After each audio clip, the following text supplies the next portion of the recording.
지금 바이비트의 자산 그대로 두셨다면 솔직히 등골이 서늘하실 겁니다. 한국에서 곧 차단될 수 있는 흐름이라 언젠가가 아니라 지금 다른 거래소나 지갑으로 빨리 옮기셔야 합니다. 혹시 요즘 한국에서 바이비트 차단 이야기 들어보셨죠? 최근 미신고 해외 가상자산 거래소 앱들이 구글 플레이 스토어에서 다운로드와 업데이트가 막혔습니다. 접속 제한 조치도 같이 진행 중이에요. 이건 단순한 소문이 아닙니다. 금융당국 압박이 커지면서 앱 업데이트가 끊기고 접속 자체가 제한되는 방향으로 흘러가고 있습니다. 막힌 다음에 움직이면 시간이 내 편이 아니에요.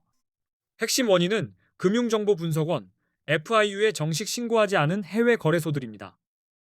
바이비트는 국내 규정상 가상자산 사업자 VASP로 신고가 되어 있지 않아 제재 대상이 된 거죠.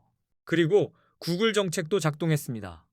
구글이 한국 금융당국의 요청에 따라 미신고 해외 거래소 앱을 플레이스토어에서 퇴출시키는 결정을 잡았다는 겁니다. 그래서 설치와 업데이트가 먼저 막혀버린 거예요. 기존 이용자분들은 이미 설치된 앱이 당분간은 켜질 수 있어도 업데이트가 막히고 어느 날 갑자기 접속이 끊길 수 있습니다.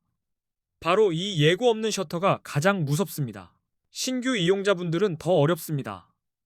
플레이스토어에서 앱 설치가 불가능해졌고 웹사이트 접속까지 제한될 가능성이 있으니 처음 시작하려는 분들은 문이 확 좁아진 셈이죠.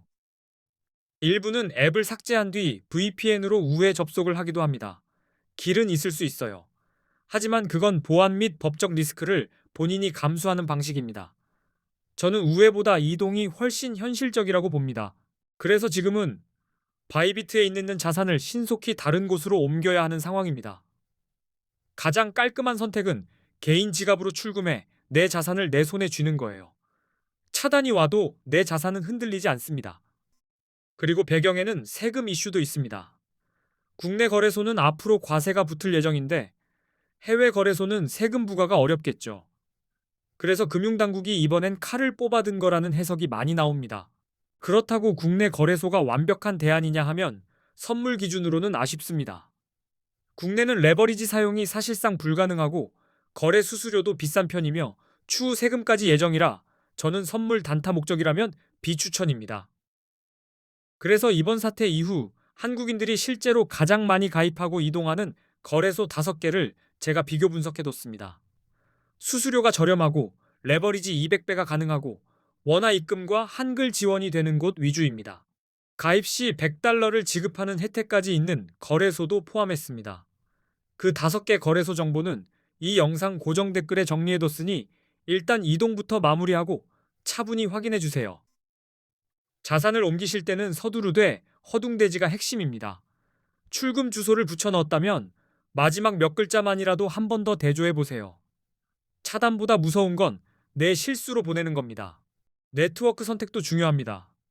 같은 코인이라도 전송망이 다르면 도착지에서 인식이 안 되는 경우가 생겨요. 받는 쪽 거래소나 지갑에서 지원하는 네트워크를 먼저 확인하고 그 다음에 출금 버튼을 누르시면 훨씬 안전합니다. 급하다고 전부 한 번에 빼지 마시고 소액으로 테스트 전송을 한번 찍고 정상 도착이 확인되면 그때 나머지를 옮기세요. 이 한 번의 여유가 나중에 멘탈을 살려줍니다. 자, 자산 이동이 정리됐다면 이제 코인 선물 거래 단타로 들어가 보겠습니다. 선물 단타는 빠른 만큼 룰이 없으면 휘말립니다. 오늘은 딱 하나, 언제 롱을 잡고 언제 숏을 잡는지 그 기준을 만들어 드릴게요. 선물은 현물처럼 코인을 사서 들고 있는 게 아니라 포지션이라는 자리에 내가 올라타는 겁니다. 상승 열차에 타면 롱, 하락 엘리베이터에 타면 숏. 방향만 맞추면 하락장에서도 기회가 생깁니다. 여기서 레버리지는 확성기 같은 존재입니다. 작은 움직임도 크게 들리게 만들어요. 200배가 가능하다는 건 기회이면서도 초보에게는 칼날이 2개인 도구입니다. 처음엔 낮게 잡고 리듬부터 익히셔야 계좌가 오래 버텨요.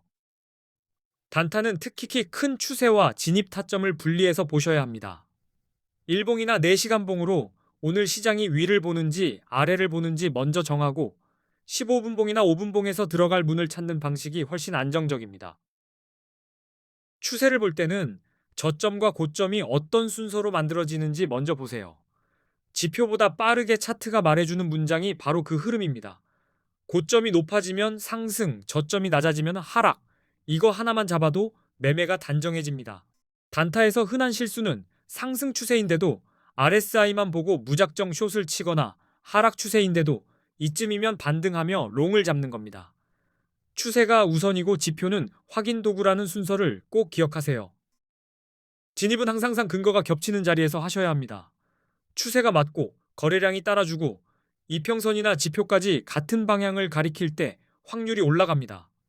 근거가 하나뿐이면 그건 희망회로일 가능성이 큽니다. 예를 들어 상승장에서는 전고점 돌파가 나올 때 거래량이 터지는지 보세요. 돌파가 가볍게 올라가면 다시 밀릴 수 있고 거래량이 실리면 참여자들이 실제로 밀어 올리고 있다는 뜻이라 롱이 더 설득력 있어집니다. 숏도 마찬가지입니다. 지지선이 무너질 때 거래량이 실리면 팔 사람은 이미 마음을 정했다는 신호가 됩니다.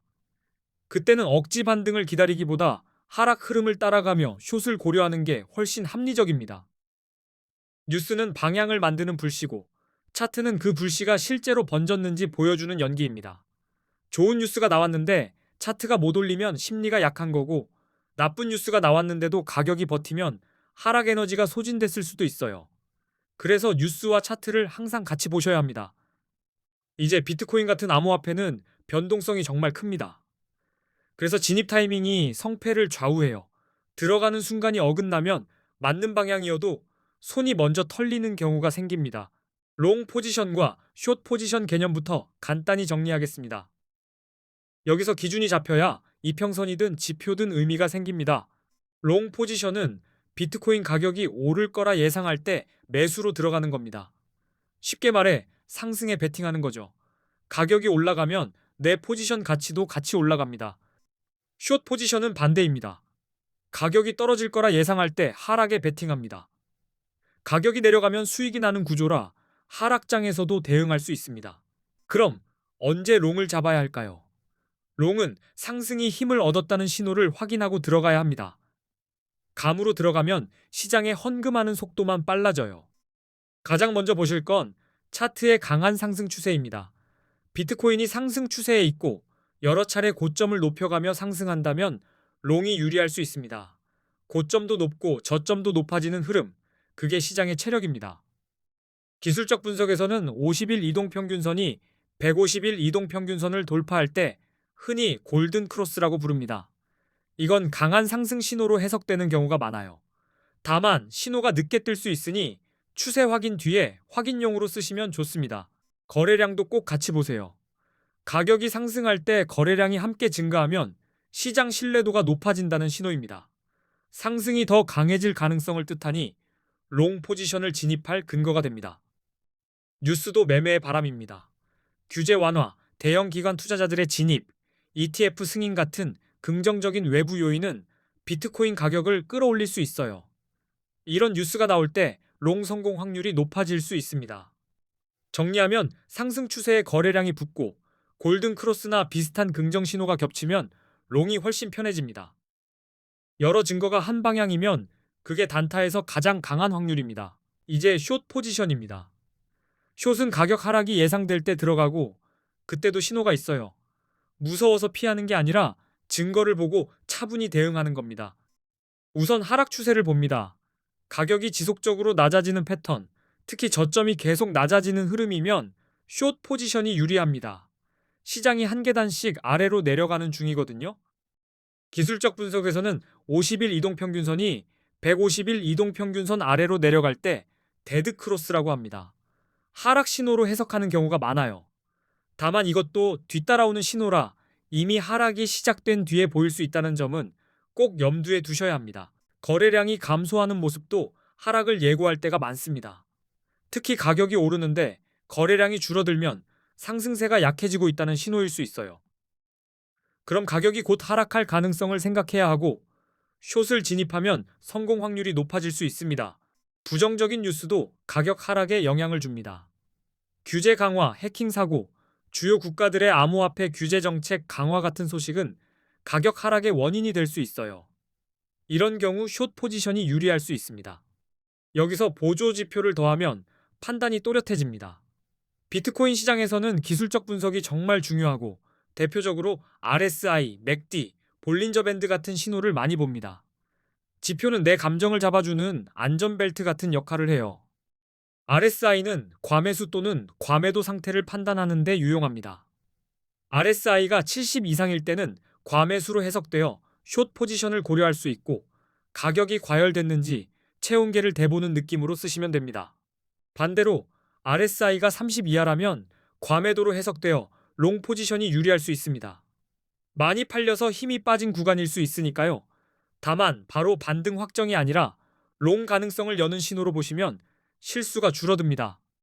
맥디나 볼린저 밴드 같은 보조 지표를 사용하면 시장의 변동성과 트렌드를 더 잘 파악할 수 있습니다. 이러한 도구들은 특정 시점에서 롱과 숏을 잡는데 중요한 판단 기준이 됩니다. 볼린저 밴드가 위로 벌어지며 가격이 상단을 타면 추세롱이 유리할 수 있고, 상단을 찍고 긴 윗꼬리가 반복되면 과열을 의심하며 숏 경계를 하셔야 합니다. 이럴 때 RSI 770 근처면 더 신경 써서 보시면 좋아요. 예시로 롱 그림을 하나 그려볼게요. 일봉에서 상승 추세가 이어지고 4시간 봉에서 거래량이 붙으며 전고점을 돌파합니다. 여기에 긍정 뉴스까지 겹치면 그날 단타는 롱 쪽이 유리해져요. 이때는 추격보다 돌파 후 눌림에서 타점을 찾는 게 깔끔합니다. 숏 예시도 있습니다. 저점이 계속 낮아지는데 반등이 나와도 거래량이 안 붙고 RSI가 70 위에서 오래 머뭅니다. 그 와중에 해킹이나 규제 강화 뉴스가 터지면 공포가 연료가 되죠. 이럴 땐 지지선 이탈을 확인하고 숏으로 대응하는 그림이 실전에서 자주 나옵니다. 결국 비트코인 롱은 상승 추세와 긍정 신호를 확인하고, 숏은 하락 추세와 부정적인 신호를 근거로 결정하시면 됩니다. 왜 지금 들어가는지 내가 말로 설명할 수 있으면 그 매매는 이미 반은 성공입니다. 그리고 단타에서 수수료는 눈에 안 보이는 누수입니다. 자주 치고 빠질수록 수수료가 손익을 갉아먹어요. 그래서 사람들이 수수료가 저렴한 거래소를 찾는 겁니다. 매매 실력만큼 비용 관리가 중요합니다. 마지막으로 다시 한번. 바이비트 차단 이슈가 커진 지금은 접속이 막힌 뒤에 허둥대면 늦습니다. 자산은 먼저 옮겨두고 그 다음에 매매를 하셔야 마음이 흔들리지 않습니다. 고정 댓글에는 이번 사태로 한국인들이 많이 이동하는 거래소 5개 비교 정보와 가입 혜택, 수수료 팁까지 정말 알차게 정리해뒀습니다. 시간 나실 때 차트를 켜고 오늘 말씀드린 신호들을 하나씩 대입해보세요. 상승 추세인지, 거래량이 붙는지, 골든 크로스나 데드 크로스가 언제 나오는지 직접 눈으로 확인하면 롱과 숏이 더 이상 감이 아니라 기술이 됩니다. 단타는 빠르지만 즉흥이면 더 빠르게 망가집니다. 그래서 진입 전에 추세, 거래량, 뉴스, 지표가 같은 방향인지 딱 5초만 체크하고 들어가세요.